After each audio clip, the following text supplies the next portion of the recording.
Karibu tena katika darasa la afya ya uzazi, na leo katika afya ya uzazi tunaenda kuangalia changamoto au tatizo na tabia ya kujichua. Kujichua ni tabia au kitendo cha kujichezea sehemu zako za siri, wewe dada, wewe mama, kwa lengo la kujiridhisha kingono. Kwa wanaume kule huwa tunaita punyeto, lakini kwa upande wa kina mama tunasema ni kujichua. Unajichezea mwenyewe katika maumbile yako ya kike hadi unafikia hatua unafika kileleni kwa maana ya kukojoa. Sasa kujichua kwa kina mama huwa wanatumia njia mbalimbali. Kuna wale ambao wanajichua kwa kuchezea tu sehemu zao za kike kwa kutumia vidole. Anajichezea katika ile sehemu ya kinyama cha juu cha uke kwa maana ya clitoris. Anajichezea pale, anajisugua hadi anafika mwisho kabisa. Lakini kuna ambao wanaingiza vidole kwa ndani ya uke, wanajichezea hadi wanafika kileleni. Lakini kuna wale ambao wanatumia vitu au matunda. Anaweza akatumia tango au ndizi au kifaa chochote kile ambacho anaweza akaingiza ukeni kwake na akawa anajichezea kama vile anashiriki tendo la ndoa, na mwisho wa siku anafika kabisa kileleni. Hili ni kundi la pili. Lakini kundi la tatu, kuna wale ambao wanajibana miguu. Yani anaweza akawa anaweka mto katikati alafu akawa anajibana sana miguu. Kwa kubana kule misuli ya miguu, maana yake anabana pia na uke wake. Kwa hivyo ule msuguano unatengeneza ladha fulani, utamu, na mwisho wa siku anajikuta anafika kileleni. Lakini kuna wale ambao anaenda kujitegesha katika bomba la maji ambayo yana pressure kali, anaenda anajimwagia katika sehemu ile, na mwisho wa siku ile pressure inaenda kutengeneza ladha ya utamu fulani. Utamu ule unamfanya afike kabisa kileleni.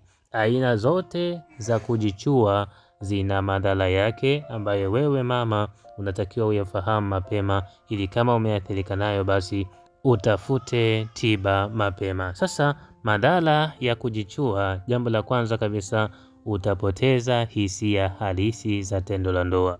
Yani siku ukija kukutana na mwanamume wa kawaida sasa akikuingilia wewe dada, hautahisi kitu chochote.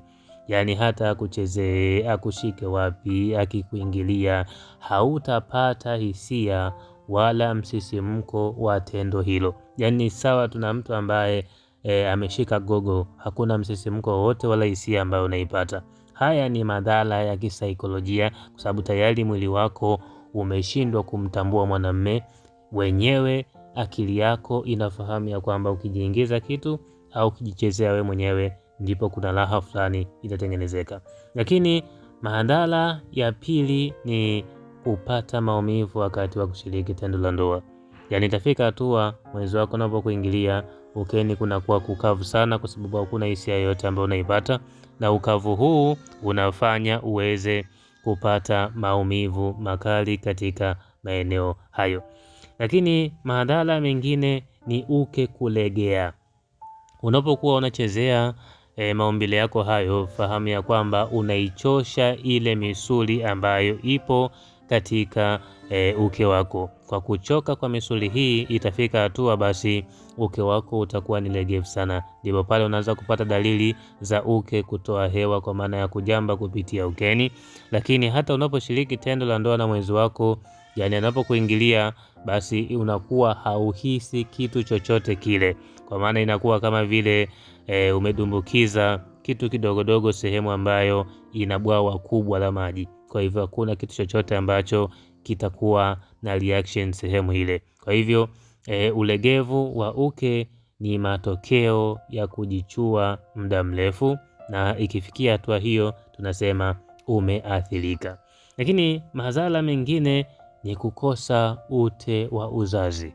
Ute huu ni muhimu sana na unakusaidia katika kile kitendo cha kuweza kushika ujauzito haraka. Kwa hivyo kwa wewe mama ambaye umejichua muda mrefu, unaweza ukapata athari ya kupoteza ute wa uzazi, na kama ute wa uzazi utapotea, maana yake kushika mimba itakuwa ni kazi sana.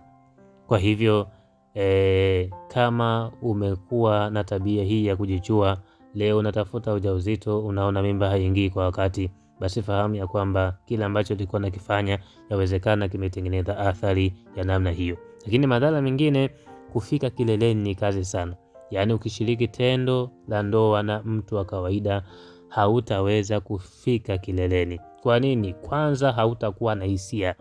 Yaani anapoingia mule ndani, wewe unakuwa unahisi kwamba akijaingia kitu chochote. Yaani hauna hisia in short katika mwili wako mzima, hata kuguse sehemu gani, achezee wapi, unaona kama vile tu anakusumbua kwa sababu mwili wako hautoi response yoyote. Kwa hivyo kama mwili hauna hisia, maana yake ute utakosekana, ladha ya tendo na utamu wake utapotea, na hapa hautaweza kufika kileleni. Yaani utamlaumu mtu bure, huyo kaka anaweza akapushi hata masaa 3 4, lakini hakuna hisia wala utamu wa tendo hilo utapata, na hivyo hautafika kileleni. Kwa hivyo haya ni madhara. Lakini madhara mengine, unapoathirika sana na kitendo hiki cha kujichua, itafika hatua utatengeneza usugu katika sehemu zako za siri. Usugu, yaani maumbile yako hayo ya kiki yanachakaa, yanachanika chanika, yanakuwa sugu sana kiasi kwamba hata wewe mwenyewe kuyatazama itafika hatua utaona kama ni kinyaa, na hata mwenzi wako akikuangalia pia kikweli hata furahia kuyaona, hata shiriki tu kwa vile ni hisia ana mihemko, lakini mwisho wa siku kufanya tendo na wewe hata furahia, na wewe mwenyewe pia hautafurahia. Lakini madhara mengine ni kushindwa kuacha. Hata hiki kitendo cha kushindwa kuacha kujichua ni madhara pia, kwa sababu ukifikia hatua hii, maana yake upo katika hali mbaya, na mbaya zaidi kuna hatua ukifikia unatamani uache kabisa hiki kitendo. Sema ya leo ndio mara ya mwisho sana, natamani niache, lakini kesho ukiwa katika mazingira ambayo yanaruhusu kuweza kufanya hivyo, unajikuta unarudia tena yako kama mchezo, na kila siku mara baada ya kufanya ndipo unajilaumu. Swali linakuja, je, kuna tiba na njia ambazo zinaweza zikakusaidia kuweza kuondokana na changamoto hii? Jibu ndio. Kwanza, kwa wewe ambaye umeathirika, unahitaji misaada ya aina 3. Msaada wa kwanza ni msaada wa kimatibabu. Hapa zipo tiba asili za virutubisho na mitishamba. Namba zangu ziko hapo, njoo WhatsApp, nitakuelekeza namna ambavyo unaweza ukazipata tiba hizi, na gharama yake ni nafuu kwanza. Kwa hivyo tiba kwanza ya vitu vya asili ambavyo vitakusaidia kuweza kuacha na kulipea sehemu zako zile ambazo zimeathirika. Lakini msaada wa pili ni msaada wa kisaikolojia, wa jinsi gani ambavyo unaweza ukaepukana na kuweza kukabiliana na mwili wako juu ya mihemko ya kujichua wewe mwenyewe. Ubongo umeshaathirika, kwa hivyo unahitaji msaada wa kisaikolojia ili mradi uweze kufanya repair, urudi katika hali yake ya kawaida, na uweze kutafsiri mihemko katika mwili wako ili kila kitu kiweze kuwa sawa. Na msaada wa mwisho ni msaada wa kiroho, kwa sababu kujichua ni kitendo ambacho kinaambatanishwa na mambo ya ushetani. Shetani anakukamata kwelikweli, kwa sababu kufanya hivyo ni dhambi na kuacha ndio maana inakuwa ni kazi. Kwa hivyo pia ukipata msaada wa kiroho unakuwa sawa. Kwa wewe ambaye unatamani kuacha na kurudi upya katika hali yako ya kawaida, namba zangu za WhatsApp ziko hapo, nitafute, utaweza kupata aina zote hizi za misaada na kuweza kurudisha maumbile yako kama zamani, na hivyo kuweza kuifanya ndoa yako iweze kupata furaha mpya. Kwa kusema haya, asanteni sana kwa kunisikiliza. Usisahau kusubscribe. Kubwa zaidi, tukutane WhatsApp kwa wewe ambaye uko na changamoto hii au yoyote ile ambayo inahusu masuala ya uzazi kiujumla, basi utaweza kupata elimu na tiba zake. Asanteni na niwatakia wakati mwema.